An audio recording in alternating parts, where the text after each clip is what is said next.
তিনি তো আর গিয়ে তার সঙ্গে ঝগড়া বাঁধাতে পারেন না। আজকের দিনে যেমন আমরা সাধারণ মানুষ, কেউ যদি কারোর বিরুদ্ধে বলে, সামনাসামনি গিয়ে ঝগড়া বাঁধিয়ে দেওয়ার লোক আছে না? গিয়ে একেবারে জামার কলারটা ধরে হাইব্রিড ঘুষি তুলে বলে, তোর এত বড় হিম্মত, তুই আমার বিরুদ্ধে বললি? কথা বলে না। দুর্বল ব্যক্তিদের উপরে সবল ব্যক্তিদের জুলুম আছে না নাই? গরিব লোকেদের উপরে বড় লোকেদের জুলুম আছে না নাই? এই সমাজে এরকম হয় কি হয় না? অনেক নেতারা দেখবে নিরীহ মানুষদের উপর অত্যাচার করে কি করে না? করে। এলো ক্ষমতার অপব্যবহার করে করে। হযরতে বড় পীর আব্দুল কাদের জিলানী রাহমাতুল্লাহ আলাইহি, হুজুর আমার যখন জানতে পারলেন আমার বিরুদ্ধে সমালোচনা করছে, আমার বিরোধিতা করছে, হুজুরের কাছে যখন খবরটা এসে পৌঁছে গেল, হুজুর আর সহ্য করতে না পেরে হুজুর মনে মনে ভাবলেন, যে মানুষটা আমার সব থেকে বেশি বিরোধিতা করছে, তাকে আমি একদিন অন্তত দাওয়াতে নিয়ে যাব। আল্লাহর ওলি যে জবাবটা তো অন্যরকম ভাবে দেবে, এত সহজ মুখোমুখিতে ঝগড়া করবে না। কি হিকমা, কি জ্ঞান, কত দূরদৃষ্টি সম্পন্ন মানুষ। হযরতে বড় পীর আব্দুল কাদের জিলানী রাহমাতুল্লাহ আলাইহি কিতাবের মধ্যে পাওয়া যায়, হযরতে বড় পীর আব্দুল কাদের জিলানী রাহমাতুল্লাহ আলাইহি হুজুর যখন জানতে পেরে গেলেন তাদের ভেতরে যেই মানুষটা সব থেকে বেশি সমালোচনা করেছে, যে মানুষটা সব থেকে বেশি বিরোধিতা করেছে, হুজুর মনে মনে ভাবলেন, সুযোগ যদি একদিন হয় ওই মানুষটা কি আমি সাথে করে নিয়ে দাওয়াতে যাব।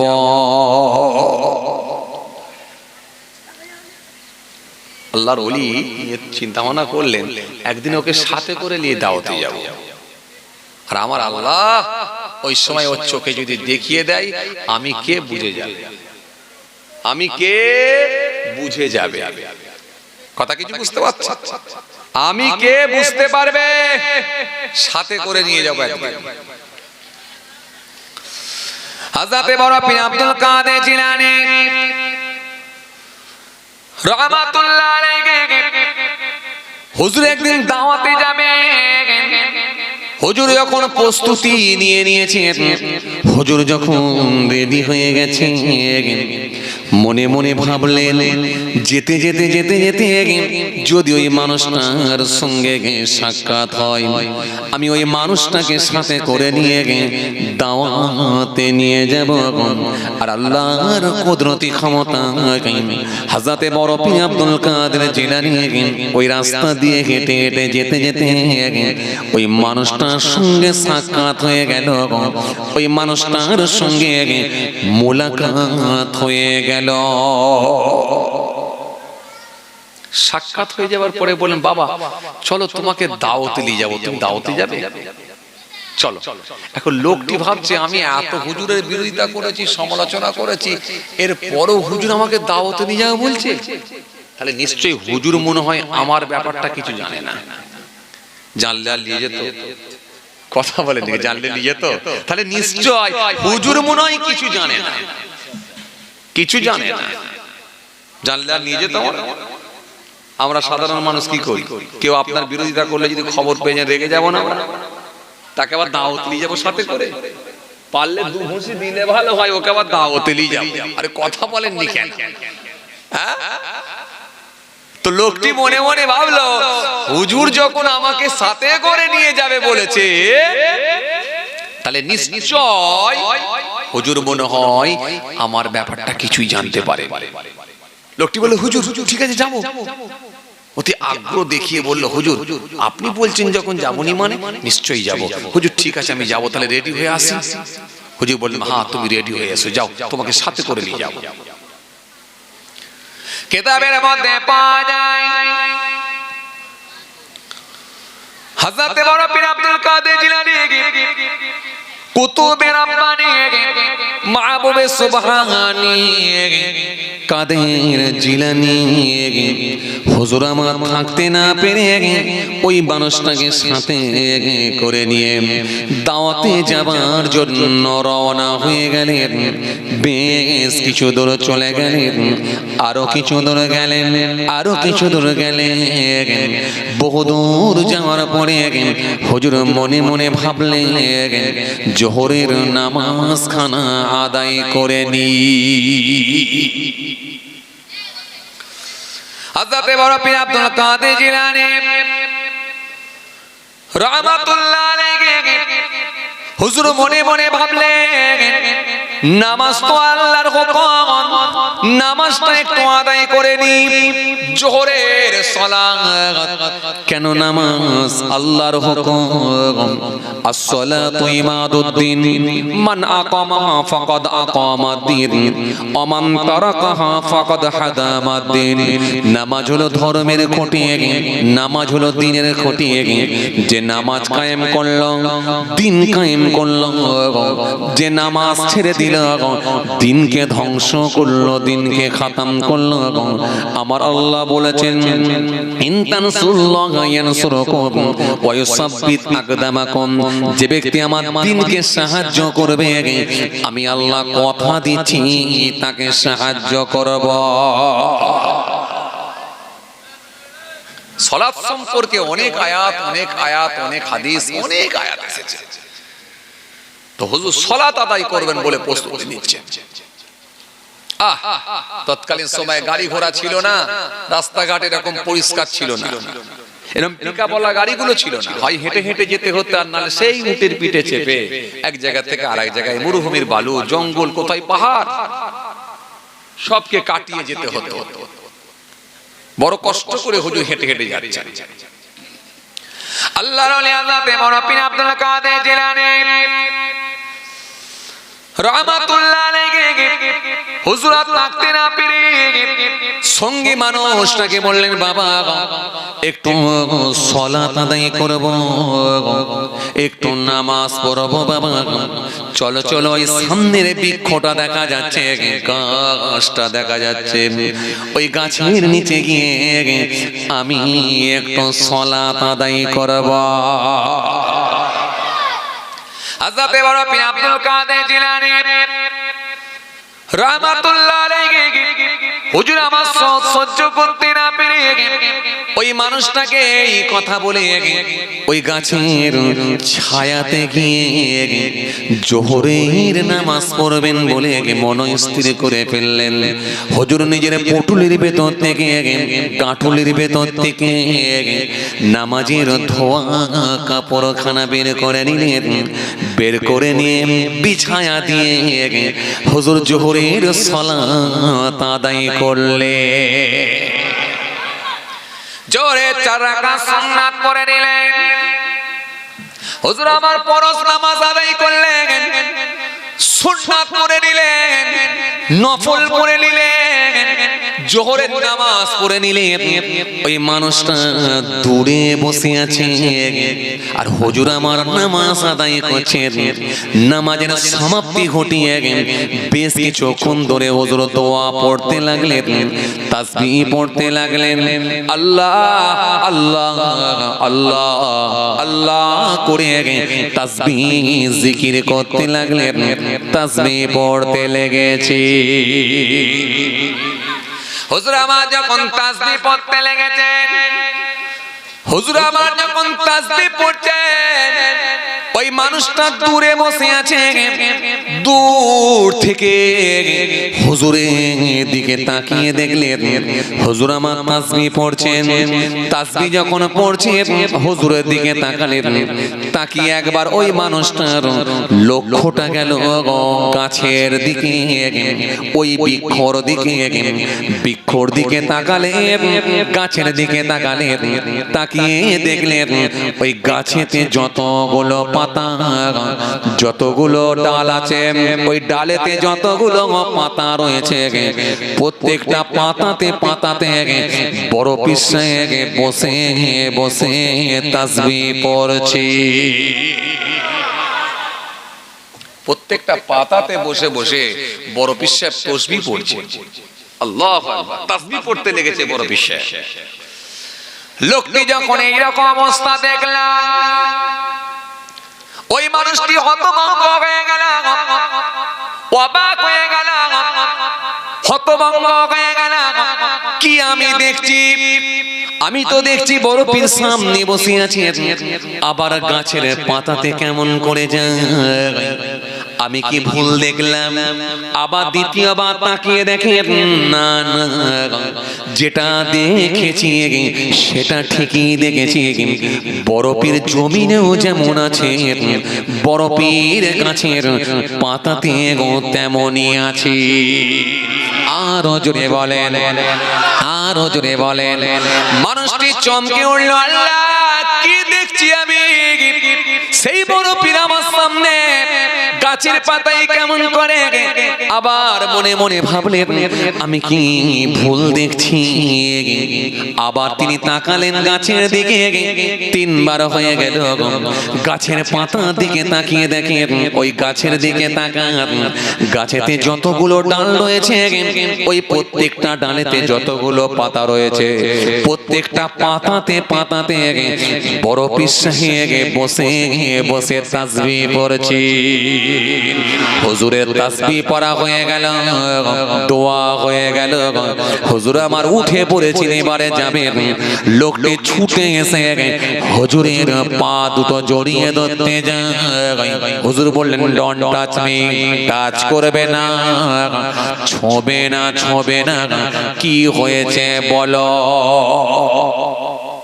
লোকটি বলতে লেগেছে হুজুর বেয়াদবি নেবেন না, ও আল্লাহর ওলি, এবার আমি আপনাকে চিনতে পেরেছি, এবার আমি আপনাকে বুঝতে পেরেছি। আপনার বিরুদ্ধে আমি অনেক অপপ্রচার করেছি, অনেক মিথ্যাচার করেছি, অনেক সমালোচনা করেছি, অনেক বিরোধিতা করেছি। নিশ্চয় আল্লাহর প্রদত্ত দেওয়া ক্ষমতা, স্রষ্টার দেওয়া ক্ষমতা আল্লাহ আপনার উপরে দিয়ে দিয়েছি। আপনি হলেন ইলমে লাদুন্নি হাসিল করা মানুষ, আপনি হলেন আধ্যাত্মিক জগতের মানুষ 100%।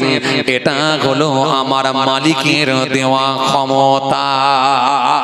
হুজুর বেয়াদবি নেবেন না, 70টা মানুষ নয়, 700টা মানুষ নয়, 7000 নয়। যদি আপনাকে 7 লক্ষ মানুষ দাওয়াত করে, আপনি একই সঙ্গে 7 লক্ষ মানুষের দাওয়াত অ্যাটেন্ড করতে পারবে। অস্বীকারের জায়গা আছে? মাল্লাহুল মাওলা ফালাহুল কুল, বান্দা যখন আমার হয়ে যায় কুল মাখলুকাত তার গোলাম হয়ে যায়। এত সহজ, এত সহজ, এত সহজ। কত ত্যাগ স্বীকার করতে হয়। দুনিয়ার লোভ, ব্যবসা, চাহিদা সবকে বিসর্জন দিতে হয়। এই দুনিয়াকে ডিভোর্স দিতে হয়, দুনিয়াকে তালাক দিতে হয়, দুনিয়া থেকে নিজেদেরকে বাঁচিয়ে নিতে হয়, দুনিয়া থেকে নিজেকে উজ্জ্বল রাখতে হয়। তবে আল্লাহর সঙ্গে কানেকশন, সম্পর্ক, ট্রানজাকশন তৈরি হয়। আধ্যাত্মিক জগতের মানুষ তখন হয়ে যায়। তো সহজ নয়। সামান্য একটু পায়ে পা ঠেকলে আমরা ছেড়ে দেবো নি? কত বড় নামাজি আছে, কথা বলা আছে না নাই? আছে না নাই? একটু পায়ে পা ঠেকলে ছেড়ে দেয়নি আমরা। জি, হারোয়াই বাসে উঠেছে, যে বাস কোথায় যায় জানো? হারোয়া থেকে শ্যামবাজার, শ্যামবাজারে যাবে। হারোয়াই বাসে উঠেছে, শ্যামবাজারে যাবে। সিটেতে বসে আছে এক লোক, আর এক লোক দেখা যাচ্ছে সামনেই দাঁড়িয়ে আছে তার সামনে। গ্রীষ্মকালে প্রচন্ড রোদ্রের তাপ, কি গরম। জামাটা ভিজে গেছে রোদ্রের তাপেতে, গরমেতে, ঘামেতে জামাটা ভিজে গেছে। ভিজে যাওয়ার পর হঠাৎ করে লোকটা দাঁড়ানো থাকা লোকটার কপালটা ঘেমে গিয়ে এক ফোঁটা ঘাম ওই লোকটার কোলে পড়ে গেছে, যে লোকটা সিটে বসেছিল। এখন ওর জামাতে কোলেতে যেই পড়েছে, এ বেটা লাল চোখ বের করে ওকে বলছে, ভাই ঘাম পড়ছে। যখন বলেছে ঘাম পড়ছে, ও এমনি বয়স্ক লোক ছিল, আবার দাঁড়িয়ে আছে, আবার আরো কষ্ট বেশি হচ্ছে, পুরো জামাটাও ভিজে গেছে। রেগে গিয়ে বলছে, কি করব, ঘাম কি খেয়ে ফেলবো নাকি? তখন এই লোকটা বলছে, হ্যাঁ নিজের ঘাম নিজেকে খেতেই হবে, অন্যজনের কোলে ফেলবে নাকি? চলতে লেগে গেল ঝগড়া। কি কোথায় মানুষ? সেই নম্র ব্যবহার কোথায়? সেই মানসিকতা কোথায়? সেই মার্জিত ভাষাই কথা কোথায়? সেই শিষ্টাচার কোথায়? সেই উদারতা কোথায়?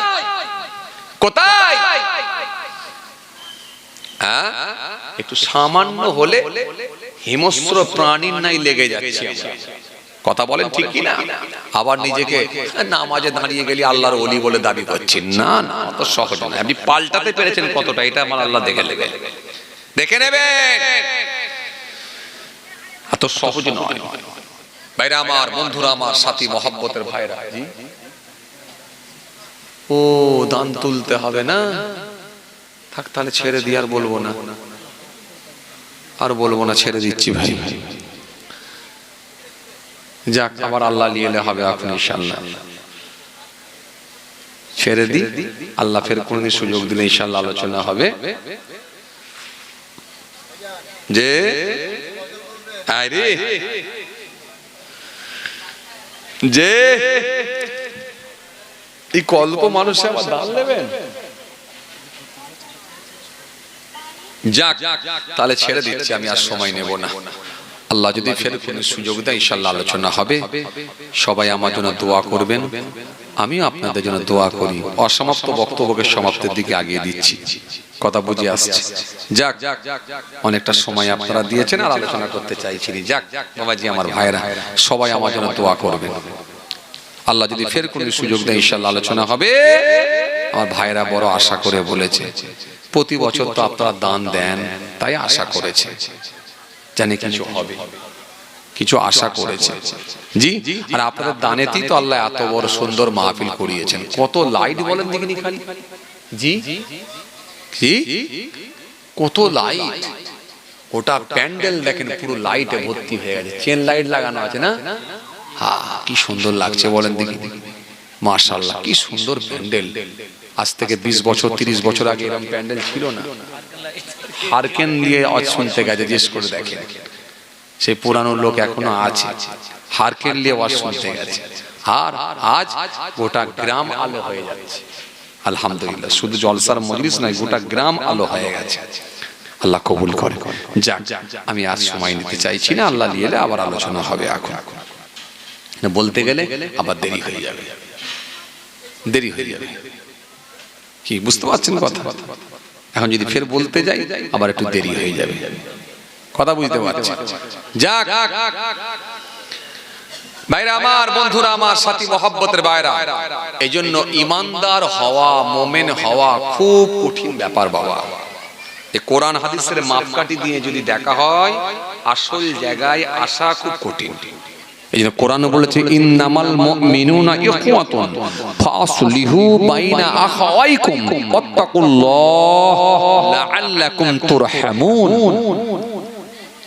এই জন্য কোরআন বলেছে, আল্লাহু ওয়ালিউল্লাযীনা আমানু ইখরিজুহুম মিনাজ যুলুমাতি ইলান নূর ওয়াল্লাযীনা কাফারু আউলিয়াহুমুত তাগুত ইখরিজুহুম মিনান নূর ইলাজ যুলুমাত উলাইকা আসহাবুন নার হুম ফিহা খালিদুন। কোরআনে একাধিক আল্লাহ আয়াত দিয়েছেন, কাদেরকে পছন্দ করেন আল্লাহ, কাদেরকে ভালোবাসেন, সেই সম্পর্কে একাধিক আয়াত এসেছে। কথা কিছু বুঝতে পারছো? যাক, বলতে গেলে আবার অনেক সময় লেগে যায়। আল্লাহ নিয়ে এলে আবার আলোচনা হবে ইনশাআল্লাহ। সবাই আমার জন্য দোয়া করবেন, আমি আপনাদের জন্য দোয়া করি। আসেন ছোট্ট করে দাঁড়িয়ে একটু সালাম পাঠ করব, দোয়া হয়ে যাবে। আসেন ছোট্ট করে দাঁড়িয়ে সালাম পাঠ করি। হে নবী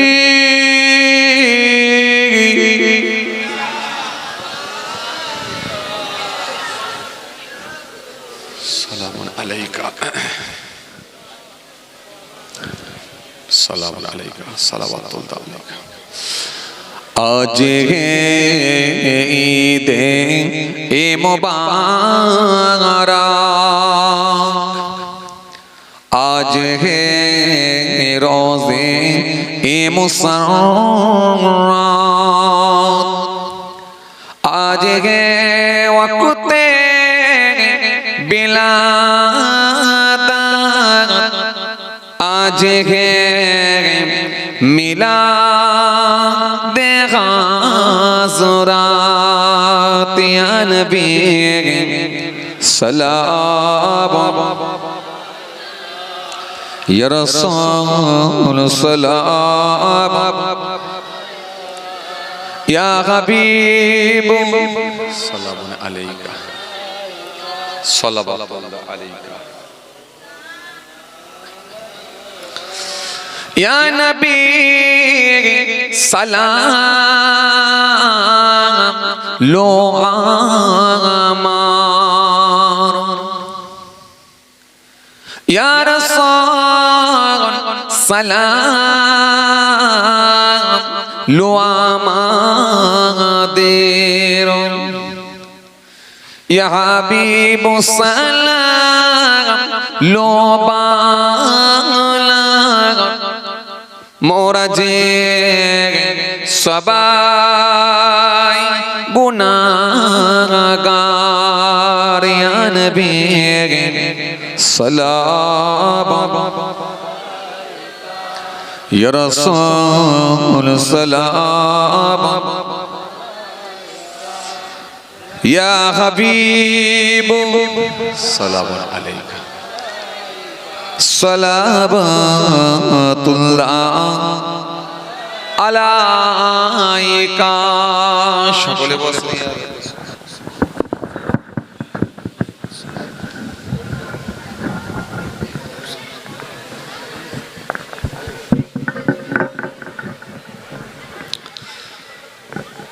মোহাব্বতে দরুদ শরীফ, আল্লাহুম্মা সাল্লি আলা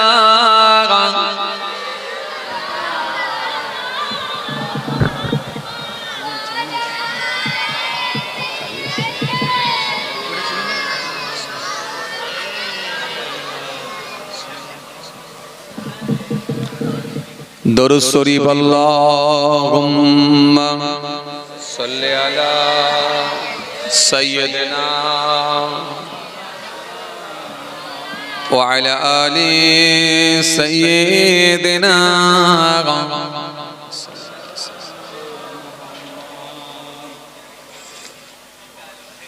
যাই হোক, মাশাআল্লাহ অনেক সময় দিয়েছেন, দোয়া হবে। ঠান্ডা রাত, শীতের রাত, ফের তাবারুকের ব্যবস্থাও আছে, তাই তো? তাবারুকের ব্যবস্থাও আছে মাশাআল্লাহ। বেশ কিছুক্ষণ সময় ধরে আলোচনাও হয়েছে, আলহামদুলিল্লাহ। দোয়া হবে, যারা আশেপাশে আছেন সবাই চলে আসেন। আর দোয়ার আগে ভাইরা বড় আশা করে বলেছেন, আপনারা তো প্রতি বছর দান দেন, আর আপনারা দান দেন বলি তো এত বড় মাহফিল হয়, কথা ঠিক কিনা বলবেন? আপনাদের দানের ওসিলাতে আল্লাহ করিয়ে নেন মাশাআল্লাহ। দান তো দেবেন জানি, কিন্তু আগে কে দেবেন? আগে যদি কেউ দেয় তার বেনিফিট আবার আলাদা। হযরতে আবু হুরায়রা রাদিয়াল্লাহু তাআলা আনহু থেকে বর্ণিত একটা হাদিস এসেছে, রাসূল করিম সাল্লাল্লাহু আলাইহি ওয়াসাল্লাম বলছেন, কাউকে যদি নেক কাজের দিকে আহ্বান করা হয়, ডাকা হয়, তার ডাকে সাড়া দানকারী যে পরিমাণ সওয়াব পাবে, যিনি ডেকে নেক রাস্তা দেখিয়ে দেবেন, মহান আল্লাহ খুশি হয়ে গিয়ে তাকে ডবল সওয়াবের হকদার করবে। কথা বুঝে আসছে? আছেন কেউ আজকের মাহফিলে বসে থেকে সর্বপ্রথম, আজকের মাহফিলে বসে থাকা কেউ আছেন সর্বপ্রথম বলতে পারেন 1 বছর পরে 1 বস্তা 25 কিলো চাল দেবো? এক নম্বরে থাকবে। মাশাআল্লাহ মাশাআল্লাহ, আমার পাশে থাকা ভাই আলহামদুলিল্লাহ সর্বপ্রথম তিনি বলেছেন 1 বস্তা 25 কিলো চাল আমি দেবো। ভাই বন্ধ করে দেন না, আর কালেকশন তুলে কি করবেন? হ্যাঁ বন্ধ করে বন্ধ বন্ধ। ভাইরা